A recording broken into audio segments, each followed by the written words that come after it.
Nepal telecom प्रयोगकर्ताहरूको लागि चाहिँ एकदम खुसी खबर रहेको छ। अब वेबसाइट चलाउँदा चाहिँ पैसा नलाग्ने भएको छ। यो जान्न चाहनुहुन्छ भने यो भिडियोलाई अन्तिमसम्म हेर्नु होला र हाम्रो यस च्यानलमा तपाईहरु पहिलोपल्ट हुनुहुन्छ भने हाम्रो यस च्यानललाई सब्स्क्राइब गर्न नबिर्सिनु होला। नेपाल टेलिकमको नेटवर्कबाट कतिपय वेबसाइट निशुल्क रूपमा हेर्न सकिन्छ भन्ने विषय सबैलाई थाहा नहुन सक्छ।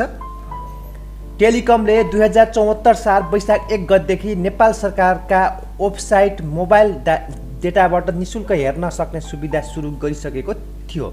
सरकारी सूचना र जानकारीमा सर्वसाधारणको पहुँच बढाउने उद्देश्यका साथ टेलिकमले यो सेवाको सुरुवात गरेको थियो। हालसम्म 600 भन्दा बढी वेबसाइट यसमा जोडिएका छन्। हालसम्म सरकारबाट सञ्चालित .gov.np डोमेनमा रहेका वेबसाइटलाई GSM मोबाइल नेटवर्क मार्फत निशुल्क रूपमा ब्राउज गर्न सकिने टेलिकमले जनाएको छ।